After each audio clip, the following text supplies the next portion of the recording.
গরিব মেয়ের আলোর লেহেঙ্গা। শান্তিপুর নামের একটা গ্রামে সুস্মিতা নামের একটা মেয়ে বাস করত। সুস্মিতা ওর বাবা মায়ের সাথেই বাস করত। সুস্মিতার বাবা একজন কৃষক ছিল। বন্ধুরা, তোমরা যারা যারা গল্পটি দেখছো, তোমাদের নাম কমেন্টে লিখে জানাও। তোমাদের নাম দিয়ে পরের গল্পটি বানানো হবে।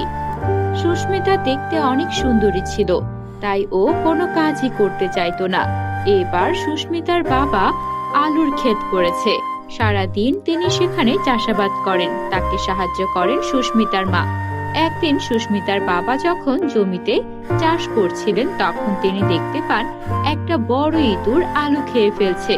তখন তিনি ইঁদুরটাকে মারতে গেলে সুস্মিতা চলে আসে আর বলতে শুরু করে, না না বাবা, দাঁড়াও, তুমি এভাবে ইঁদুরটাকে মেরো না। ইঁদুরটা আলু খেতে এসেছে তো কি হয়েছে?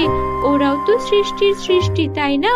আমাদের সৃষ্টিকর্তা ওদেরও সৃষ্টি করেছেন। ওরা যদি আলু না খায়, ওরা তো না খেয়ে মারা যাবে। এতে ওদেরও হক আছে। তুমি ইঁদুরটাকে মেরো না, ও একটা আলুই তো খেয়েছে। ওকে আলুটা নিয়ে চলে যেতে দাও বাবা। আমাদের উচিত সকল প্রাণীর ওপর সহমর্মিতা দেখানো। আমার মেয়েটা দেখছি স্কুলে পড়ালেখা করে অনেক ভালো ভালো কথা শিখেছে। ঠিক আছে মা, তুই যখন বলছিস তখন আমি ইঁদুরটার আর কিছুই করলাম না। তুই একদম সত্যি কথা বলেছিস। ইঁদুরদের যদি আমরা মারি তাহলে ওরা খাবার পাবে কোথায়? ওদের তো খাবার তৈরি করার মতো কিছু নেই। আমরা যেমন চাষাবাদ করি, টাকা আয় করি, সেগুলো দিয়ে বাজারে যাই, মজার মজার খাবার খাই, কিন্তু ওদের তো তেমন কোনো উপায় নেই। ঠিক আছে, এখন থেকে ইঁদুর দেখলে আমি মারবো না। কিন্তু ব্যাপার হচ্ছে, এই ইঁদুরেরা দুষ্ট আছে। ওরা শুধু একটা আলু খাবে তা নয়, ওরা পুরো ক্ষেত সাবার করে দেয়। এক এক করে সব আলু দিয়ে গর্ত ভরে ফেলে।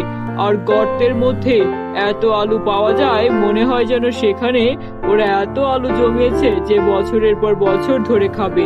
আর আলুগুলো গর্তেই পচে যায়। তাই একটু একটু ওদেরকে তাড়াতে হয়, বুঝলি মা? এমনি এমনি কি আর ওদের মারতে যায়? সে তো বুঝেছি বাবা, কিন্তু ইঁদুরেরা এমন করে। ওদেরকে যদি আমরা না মারি, না তাড়াই, তাহলে ওরা আর এমন করবে না। ওরা তো ভয় পেয়ে এমন করে, মনে করে মালিক যদি দেখে তাহলে পরের বার পেটাবে। এর চেয়ে এই সুযোগে সব আলু নিয়ে যাই। কিন্তু এখন থেকে যদি আমরা ইঁদুরকে না তাড়াই, ওরা ভবিষ্যতে আর আলু নষ্ট করবে না। কি ইঁদুর ছানা, আমি ঠিক বলছি তো? তখনই ইঁদুর ছানাটা চোখ পিটপিট করে জানায় সে ঠিক বলছে। এটা দেখে সুস্মিতা অবাক হয়ে যায়, সাথে সুস্মিতার বাবারও।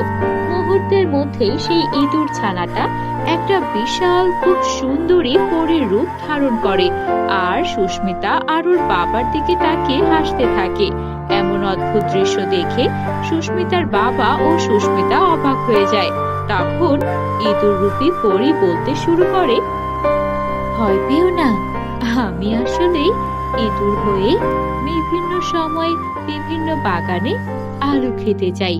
দেখি যে এখনকার মানুষজন কি পশু পাখির ওপর সদয় নাকি নির্দয়। তোমার বাবা তো আরেকটু হলে আমার মাথা ফাটিয়ে দিচ্ছিলেন। যদিও এতে আমার কিছুই হতো না, তার আগেই আমি অদৃশ্য হয়ে যেতাম। কিন্তু তারপরেই তখন তুমি এখানে চলে এলে, আর কি সুন্দর তোমার বাবাকে বোঝালে। আর তোমার বাবাও কি সুন্দর তোমার কথা শুনলো, তোমার সব কথা মেনেও নিল। তোমাদের বাবা আর মেয়ের এমন সুন্দর কথোপকথন দেখে আমি তো ভীষণ খুশি হয়েছি। তোমরা সত্যি অনেক ভালো মানুষ। একটা সামান্য ইঁদুরের জন্য তোমাদের মনে এত মায়া।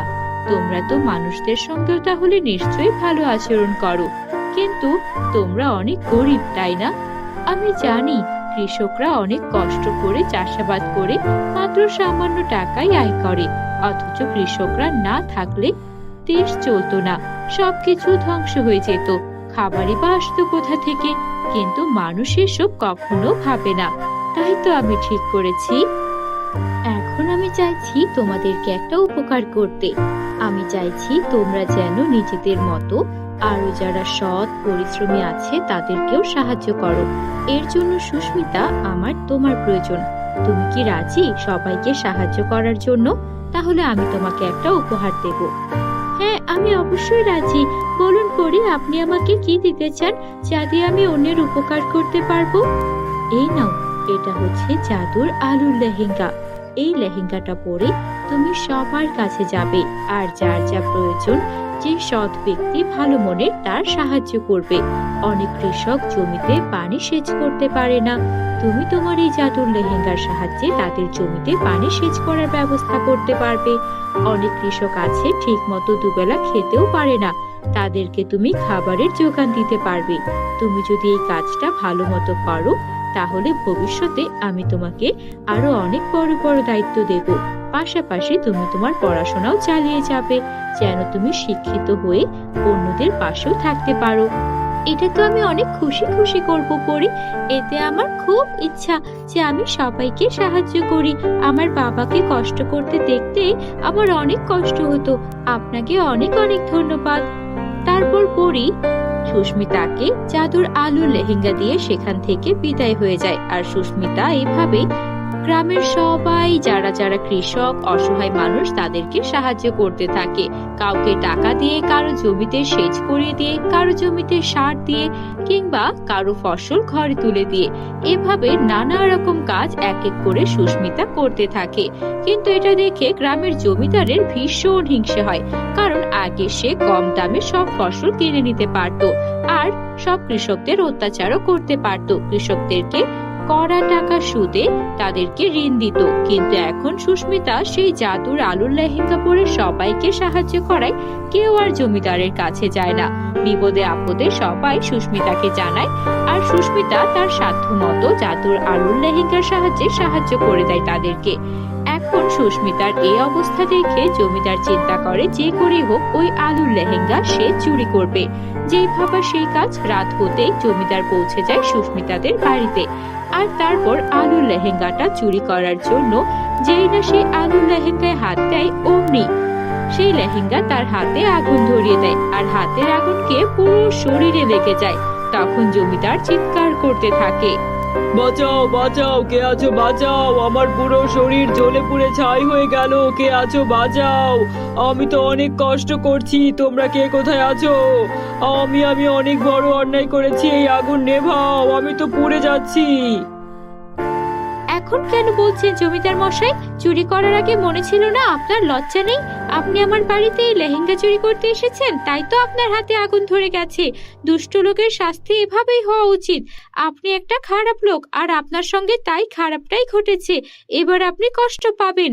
ঠিক আছে, আমি আপনাকে ক্ষমা করে দিচ্ছি। আর কখনো যদি দেখি অন্যদের সঙ্গে খারাপ আচরণ করতে বা খারাপ মতলব করতে, আমার এই জাদুর আলুর লেহেঙ্গা পাঠিয়ে দেব আপনার বাড়িতে।